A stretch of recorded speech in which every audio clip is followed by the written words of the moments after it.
there is a problem that we're trying to fix here, a real meaningful problem. And just to give you a few statistics that maybe explain what I'm talking about. 248 companies headquartered in mainland China were listed on NASDAQ, New York Stock Exchange, with a market cap of approximately $2.1 trillion. In 2023, index providers and asset managers who passively invest the retirement savings of Americans facilitated the investment of more than $6.5 billion into 63 PRC companies that the United States government has blacklisted for advancing the CCP's military capabilities or supporting its human rights abuses. And last year, the Select China Committee, on which I serve, found that 5 venture capital firms funneled more than $1.9 billion to AI companies that support China's human rights abuses or military modernization, and at least another $1.2 billion went into the PRC semiconductor industry, directly advancing the CCP's military ambitions. So for several decades, there's been a focus on opening up investment into China. The thought being that if Western capital flowed into China, that they would change, that the government in Beijing would change, that they would democratize, that they would liberalize their economy, that they would converge, that there would be a convergence in the economic systems of the two countries. What has turned out, not just in our trading system, but in our capital flows, is that they've exploited that open investment environment to fuel and fund the Chinese military-industrial complex. As you know, these investigations in Congress have reached a fever pitch with people like Roger Robinson, the former Treasury official in the Reagan administration, who said, we're literally funding our own demise. Powerful testimony and a major focus of the Select Committee. What I have said, whether it's in the East Asia Pacific Subcommittee of the Foreign Affairs Committee, where I've worked with Chairman McCall and now Chairman Mast, and Ranking Member Meeks, or whether it's in the Financial Services Committee with Chairman McHenry or now Chairman Hill and Ranking Member Waters, or whether it's with Gallagher, Molinar, and Krishnamurthy in the Select Committee on the Strategic Competition of China, I have said, our strategic advantage is that we're capitalists. Our strategic advantage is that we do have an open investment ethic in our country, and that we welcome not only foreign direct investment, but outbound investment that enriches and diversifies Americans in many, many respects. But we have to be smart, too. And we have to recognize that some of the capital flows into China do, in fact, threaten our national security. And it's only prudent that we implement a screening mechanism to prevent us and American investors from and Western investors, non-U.S.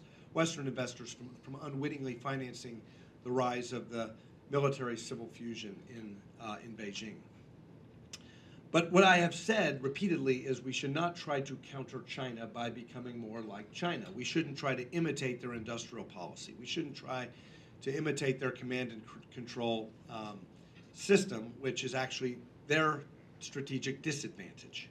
They misallocate capital all of the time. And their economic woes are sometimes connected to the fact that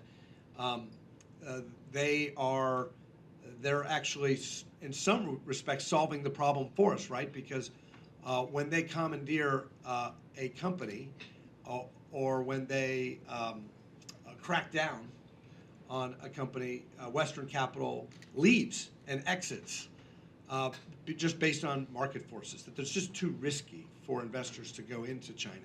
And so we've seen a pullback, and that's really driven by markets. And we've seen market forces and move companies to start diversifying supply chains, and that's just based on market forces, not even government action here in the United States. So in some respects, this is self-correcting, but there's enough of a concern about indices having embedded in them certain companies of national security concern.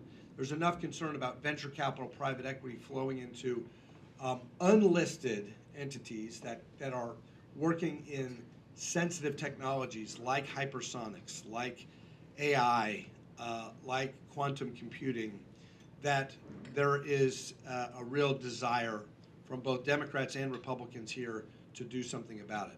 As you all know, you followed the executive order from the Biden administration, the rulemaking from the Biden Treasury.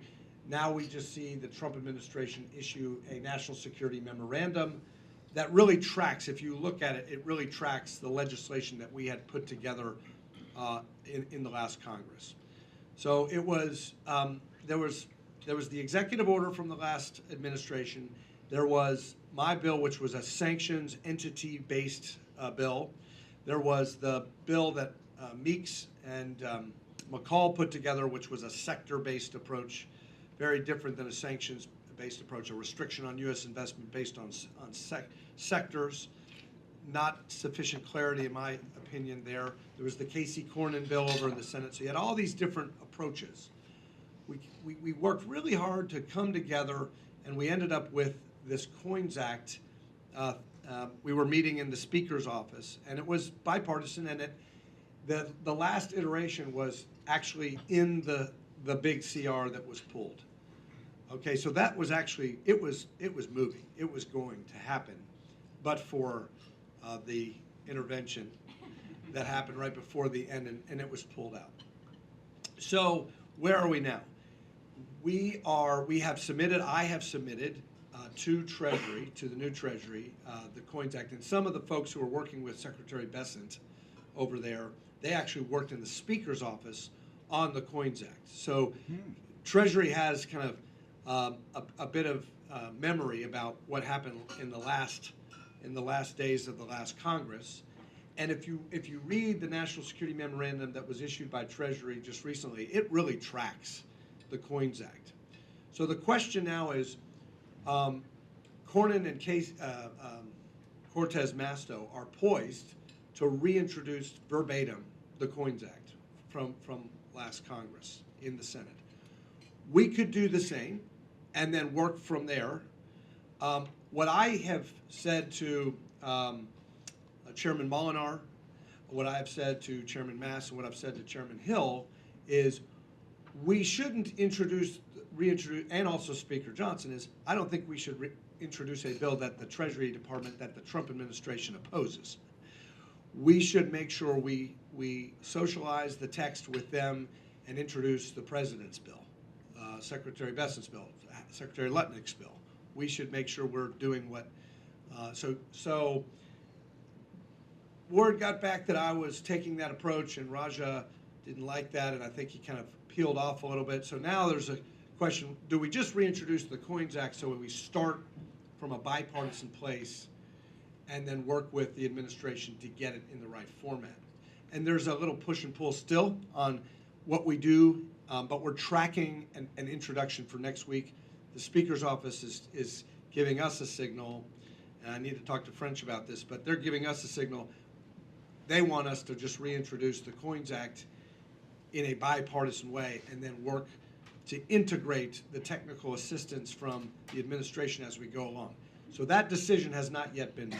That decision has not yet been made. And I did talk as recently as yesterday afternoon with the Speaker about this, and I encouraged him to talk to Chairman Hill to resolve this uncertainty about the strategy on how we're going to do this. But the bottom line is, I want your feedback as we go forward. When we introduce this bill, if there's some details that need to be tweaked, we want your feedback on what is workable, what is not workable. And there's 3 titles to the Coins Act. The first title is a sanctions-based approach, entity-based approach that authorizes Treasury to impose full blocking sanctions on any of these Chinese military-industrial complex companies that Treasury believes, in fact, threaten national security. The virtue of a full blocking sanction is that it's not only a restriction on U.S. investment, it has a multilateral effect. It says to any investor worldwide, if you touch that entity in any way, that you're kicked out of the U.S. financial system. It's very powerful. It's also helpful to a lot of the folks in this room, the organizations represented in this room, because it provides you with clarity. It's an entity-based approach. It's green light, red light. there's no yellow light, you know, yes or no, and you have familiarity with the OFAC system. There's also, though, a second title, and that is responding to Chairman McCall's concern and the China Select Committee's concern that this doesn't, the Title I doesn't get at these ground stage, early stage companies, venture capital, private equity off of public exchanges. And so what we tried to do is, as opposed to these broad-based sector restrictions, clearly, specifically defined technologies.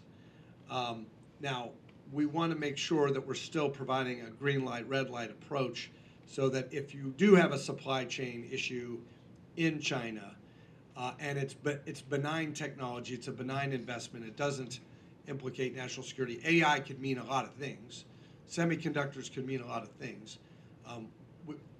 That's the complexity with Title II. The Title III is a mechanism for Treasury to inform Congress on an annual basis that if you have a company that's listed, let's just say on the Commerce Entity List, but it's not on the CMIC list, or if it's in the 1260H DOD military list, but it's not on the CMIC list, why it's not. And so it's an effort to kind of harmonize all these disparate lists out there and give Congress some input on which companies are subject to the full blocking sanctions or the investment restrictions versus maybe an entity listed company that doesn't deserve that heightened level of scrutiny. So it's a kind of a list coordination section. So that's where we are. My objectives in this is, number one, to solve the problem, to prevent Western capital from flowing into entities of national security concern, threatening our national security, preventing what Roger Robinson is concerned about, financing the Chinese military-industrial complex. But secondly, providing investors with clarity, certainty, clarity, green light, red light, and also keeping with that idea that we should not try to copy China, that we should keep an open investment environment, that we should encourage both inbound and outbound investment with allies and partners. That actually strengthens our national security. It doesn't undermine our national security. And that's the balance we're trying to achieve, and do it through in a multilateral kind of approach.